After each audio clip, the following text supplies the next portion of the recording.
they grew up, how it was just coming out, being comfortable with themselves, and how they joined their story together. So y'all stay tuned. Go ahead. Okay, so I'm Irwin. What do I say? Just where I'm from. I'm from Ohio, Cleveland specifically. Grew up in a very Catholic Baptist church home, surrounded by many melanated black people, seasoned people, music, very good music in my lifetime. Yeah, and I'm Okay, and then this is Trey. Yes, they call me Trey because I'm right of the days, period. You know what to say. Lay bitches down like hay. No, I'm just playing. I'm done. Now we coming bars, we got. Now we coming bars. Yeah, I just like to screw around. I'm also from Ohio. Specifically, okay, I'll say Cleveland. Bedford. Alright, let's go with this video. Okay, so which one of y'all want to go first on like y'all background story? You want to let me go first? We gotta hear Trey the baddest. Come on, the baddest. Let's hear it. Okay, so boom. Once upon a time, not long ago. We doing the coming out stories first? Yeah. Okay, I came out in like 2016, but it wasn't really like, what's the word I want to say? It wasn't poignant.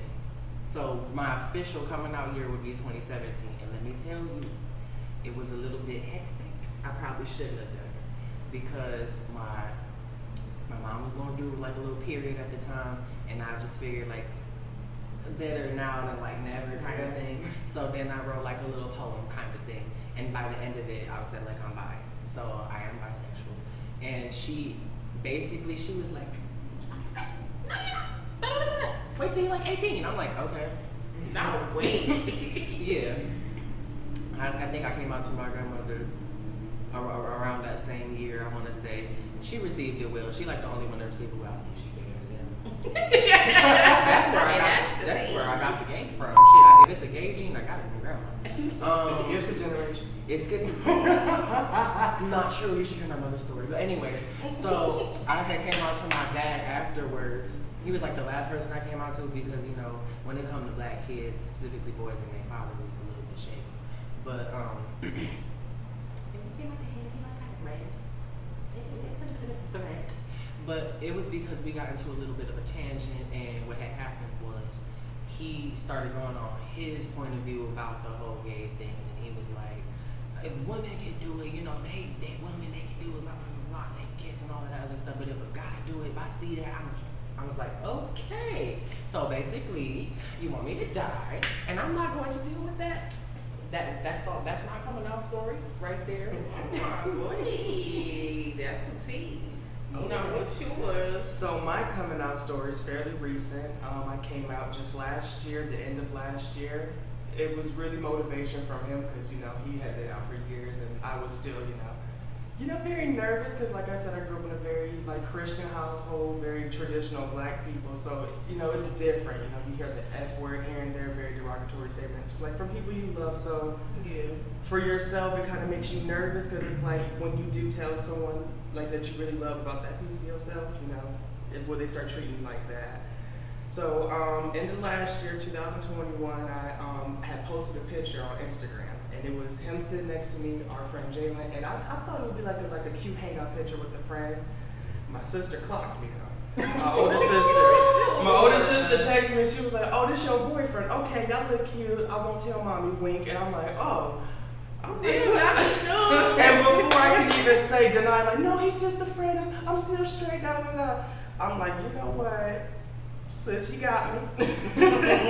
So from that point, me and my sister talked more, and she said, I've known for years, and I even tried many years ago to get our cousin Terrence, because he's gay, he's trans now, but to talk to me when I was 13 and help me be more comfortable. And at the time, I was not ready. So years and years later, she was like, "Yeah, I've always knew and I just wanted the best for you. I wanted to make sure you were okay, and don't worry about anything. Me and Diamond know." That's my other sister, my little sister. "We got you. Whenever you're ready to tell mommy, we'll be there with you." And she helped me come out to my mother. My mother, she gave me a hug, and she was just like, "Yeah, because everybody can tell, should I sound like this?" My dad unfortunately passed. I never got the chance to come out to him, and I have had many regrets about that. But I am at peace with it, and we've made peace with each other before he passed, and I love him. So I hope he accepts me from afar, from beyond. And yeah. Sure he did. Yes. Okay, so I'm not gonna lie. A lot of the like coming out stories that I hear, it always be like the parents just be rude, like just flat out rude. They didn't give them no chance. And then now we in 2022, like And they still people, like people already out. Like there's people that actually, be making out in public, all types of stuff. Back then, nobody was never doing that. It was always they was still scared. Even if they was out the closet, it wasn't like they was doing PDA. Now people do PDA, people do anything. They don't give a fuck no more. And then here you go, you got adults or older people that you supposed to respect that's rude as fuck to you talking about stuff. Ugh, like that's just so nasty. That's a sin, and this all this. I mean, judgment and they do.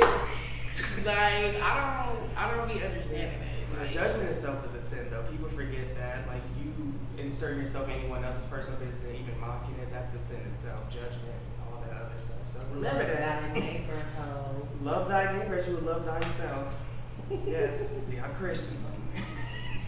So like when y'all was in school, this is for both y'all. So when y'all was in school, did y'all feel like you already knew, or like it was just a hint like, why am I looking at this guy and I feel turned on? Like, or did people like you were friends with already sense that you were like?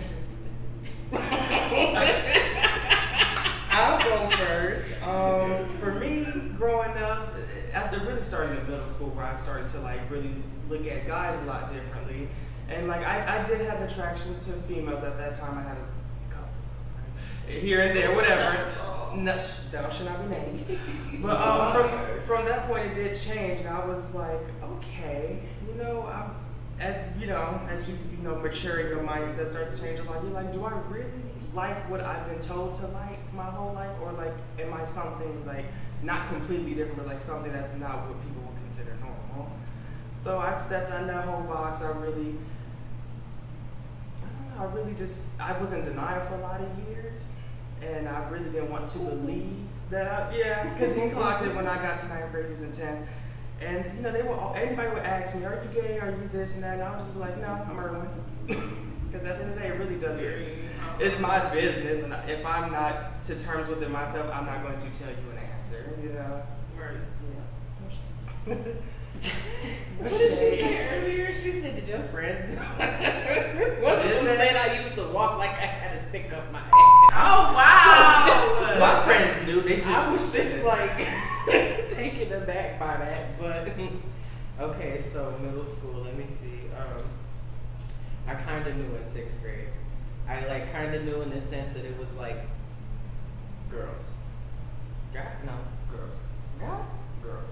Okay. And then 7th grade happened, and y'all know that was like, what was that, like 2014? That was for me though. Okay, so whenever they legalized gay marriage around that time, or they was in talks of doing it, that's when I questioned it a little bit more, because as like, we're teenagers, tweenagers, whatever the age may be, and coming up in this world, they all talking about these politics and stuff like that.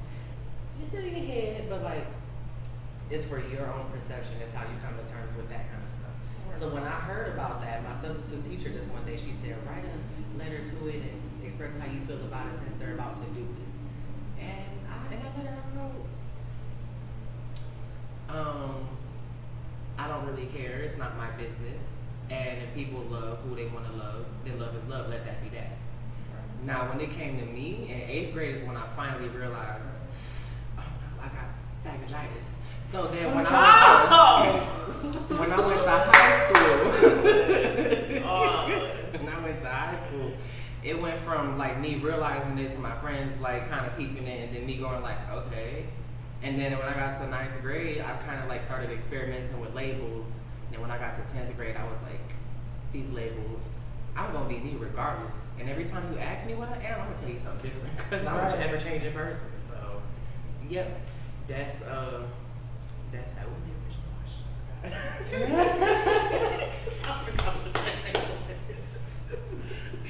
It was like, how did y'all know? Like, oh, how did we know? Yeah, I just kind of always knew since 6th grade. So there's that. That's my answer. and then, what was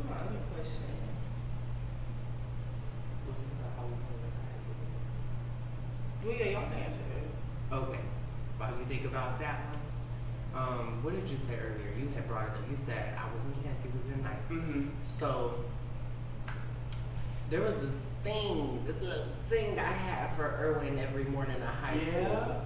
It was like we was always cool because our friend groups like they matched together. Mm-hmm. And whenever I saw him, we started talking a little bit whenever we could. And breakfast. Then, like it'd be breakfast, but then it'll be like after school, during school, like in little intervals. I just started hugging him out of nowhere one day. Mm-hmm.